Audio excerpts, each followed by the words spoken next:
Olá, hoje eu vou falar sobre liberdade de expressão e a censura nas redes sociais uma vez mais. Nós vimos essa semana o Alex Jones do site InfoWars sendo retirado simultaneamente de pelo menos 4 grandes plataformas, tudo ao mesmo tempo, né? O YouTube, o Facebook, a Apple, o Spotify, todo mundo baniu as contas da InfoWars e do Alex Jones no mesmo dia. Isso soa um tanto suspeito, para falar o mínimo, né? Isso é realmente uma perseguição. É ridículo acreditar que todos eles tiveram o mesmo tipo de análise sobre os seus parâmetros, sobre os seus padrões para poder permanecer em suas redes sociais. Tiveram então na mesma hora, no mesmo momento, uma análise ali que concluíram então que Alex Jones não mais poderia pertencer às suas redes. Fica evidente então que há um teor aí de perseguição política. E o mais importante para a gente trazer para reflexão aqui não é quem é Alex Jones e o que o InfoWars fazia. Você não tem nenhum dever de achar que ele fazia um bom trabalho ou gostar dele e do InfoWars. Eu particularmente não gosto. Você tem todo o direito de achar, inclusive, que ele era adepto de teorias conspiratórias, de que ele era até mesmo uma marionete do Putin da Rússia, como circulam aí boatos. O ponto não é esse. Mesmo que você abomine o trabalho do Alex Jones, como é o meu caso, repito, você tem que entender que há algo maior em jogo aqui. Porque, de novo, sempre a história daquele poema do pastor luterano Martin Niemöller, que falava que primeiro eles, os nazistas, vieram atrás dos comunistas, e como eu não sou comunista, não me importei.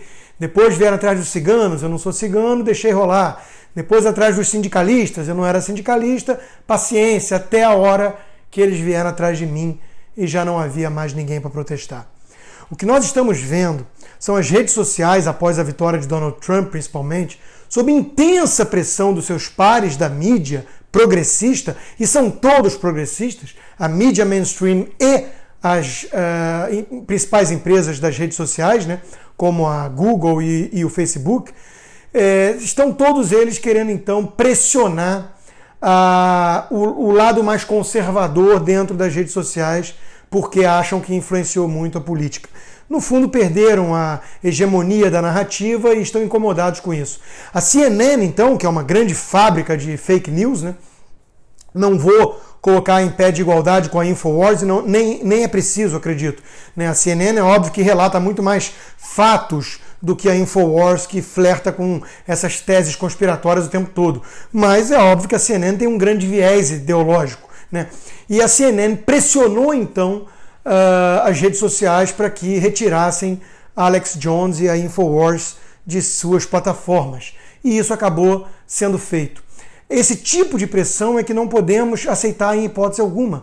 No Brasil mesmo vimos, recentemente, várias páginas ligadas ao MBL sendo bloqueadas, sendo tiradas do ar, e após pressão do Ministério Público, tivemos acesso finalmente à lista de sites e páginas e pessoas que foram banidas ali do Facebook, sempre de forma muito pouco transparente, diga-se.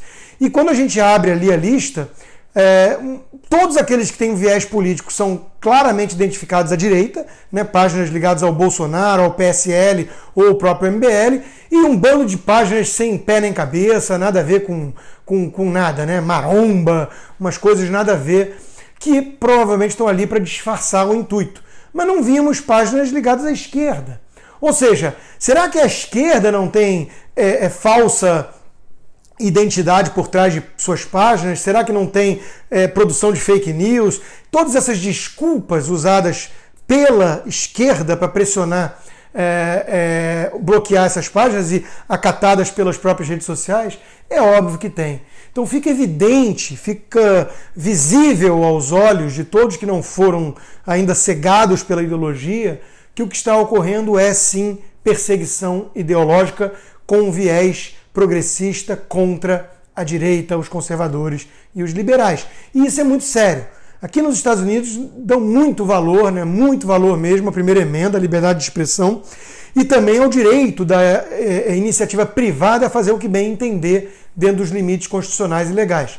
Então é claro que tem essa discussão de que são empresas privadas, se é ou não a nova praça pública, se é ou não uma utilidade o serviço que elas prestam, por terem crescido como plataformas neutras. Isso é um belo debate, mas foge até ao escopo principal. Mesmo que a pessoa seja mais libertária e acredite que as empresas têm o direito de fazer isso, é inegável que há, por conta de pressão da mídia e dos políticos, essa perseguição ideológica, e isso é muito grave e muito sério. Nós vimos um senador americano, Chris Murphy, saindo da sua toca autoritária e aplaudindo a decisão de banir o Alex Jones e pedindo ainda mais ação para que a democracia americana seja salva. E veja bem, a esquerda não está defendendo parâmetros, objetivos, princípios isonômicos para que tenha regra comum a todos. Não! Eles estão abertamente declarando que tem que ser banido tudo aquilo que eles não gostam. E eles escondem isso por trás dessa coisa de hate speech, de discurso de ódio. Eu desconheço no Brasil, por exemplo, gente que tenha mais discurso de ódio do que a extrema esquerda, né? Basta ver o histórico aí do PT, dos sindicalistas, todo esse pessoal que parece que baba quando fala dos capitalistas, da elite e tudo mais, dos banqueiros. E fica sempre jogando uns contra os outros, né? Os brancos contra os negros, as mulheres e contra homens, hétero contra homossexual e por aí vai, né? Branco e negro. Então, a esquerda adota o verdadeiro discurso de ódio e segregacionista. Mas veja bem, por uma artimanha da própria esquerda progressista, tudo aquilo que eles não gostam, eles passaram a chamar de discurso de ódio e aí exigem, então, a censura prévia. Isso é muito grave. Isso é muito grave, gente. Basta pensar o seguinte, amanhã, se você for contra, por exemplo, fazer cirurgias de transgênero por meio do SUS em crianças, isso pode ser configurado como discurso de ódio. É isso que a esquerda está fazendo, porque hate speech é uma expressão absolutamente vaga, ambígua, que não quer dizer nada, quer dizer tudo aquele discurso que eu não aprecio. E isso é o princípio do totalitarismo arbitrário, do autoritarismo, desse ódio do bem, como a gente vê por aí tanto nas redes sociais, na boca de esquerdistas. Então, é muito grave o que estão fazendo. Não vem ao caso se você concorda ou não com o MBL ou com outras páginas agora associadas à direita que tiveram contas bloqueadas aí temporariamente ou não, né? Eu mesmo, por exemplo, não sou fã de Alan dos Santos, do Terça Livre, de Felipe Martins, aluno do Olavo de Carvalho e do membro do diretório do PSL, né? Da campanha do Bolsonaro. Enfim, eu posso discordar de um monte de coisa que eles falam e eles e tantos outros discordam do MBL. Mas, na hora de defender princípios, devemos todos nos unir contra aqueles que querem a censura e impedir o livre debate de ideias. E o livre debate de ideias vai ter, inevitavelmente, gente forçando a barra, gente usando sensacionalismo, até mesmo apelando para algumas teorias conspiratórias. Mas quem é o melhor censor disso? O próprio público, o mercado, os indivíduos, ou então uma classe de ungidos, os políticos por meio de regulação, ou essas poucas empresas progressistas com os seus fact-checkers, todos eles também progressistas. É muito perigoso, repito, o que estamos vendo, porque chutaram a porta.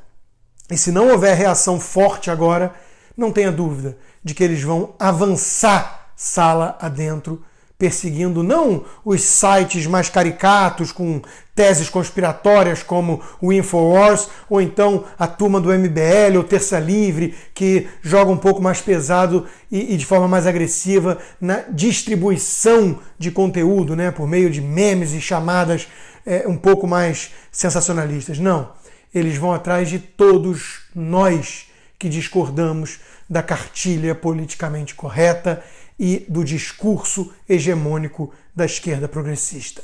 Portanto, É hora de todo aquele que preza a liberdade de expressão se juntar para defendê-la, porque ela está sim ameaçada e em xeque.